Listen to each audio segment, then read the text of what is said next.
How do we sell them? I think the most important part is when we're approaching them, we have to be extremely genuine about the way that we approach them, and we have to put things into context for them.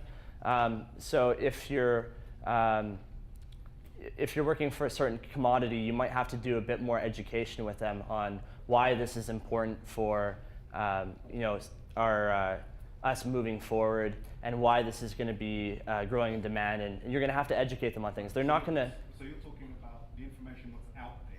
Exactly. We're going to have to be very, very proactive with the amount of information that we provide out there, and at the same time, we have to engage them in a two-way manner where we're letting the communication open so that they can get back to you.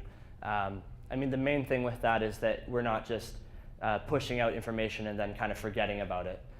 We have to engage them in ways. I think so. I think that judging from what I've seen, this group is extremely able to get any type of information at their fingertips.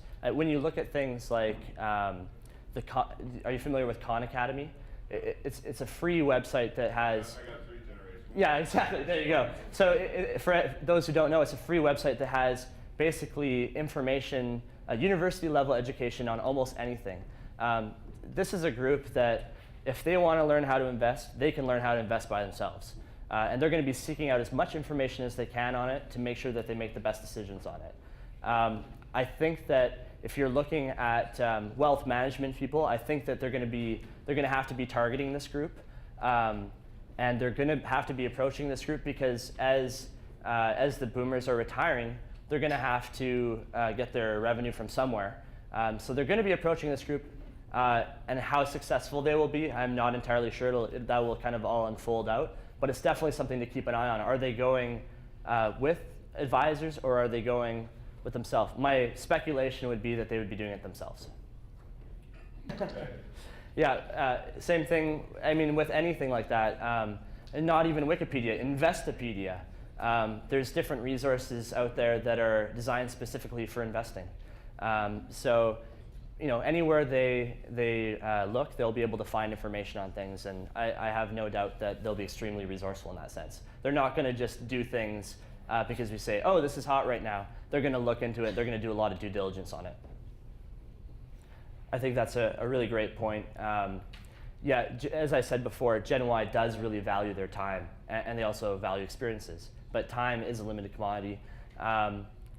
What might happen, I mean, and it all depends on how these wealth management guys, how these advisor groups, how they start approaching this generation. I think a lot of Gen Ys would at least try it for themselves and see how things go.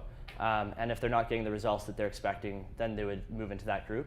But at this point, we haven't seen what they're doing with advisors yet. It's just a little bit too early still. It's still coming down the fold here in the next few years. That's when we'll start to know.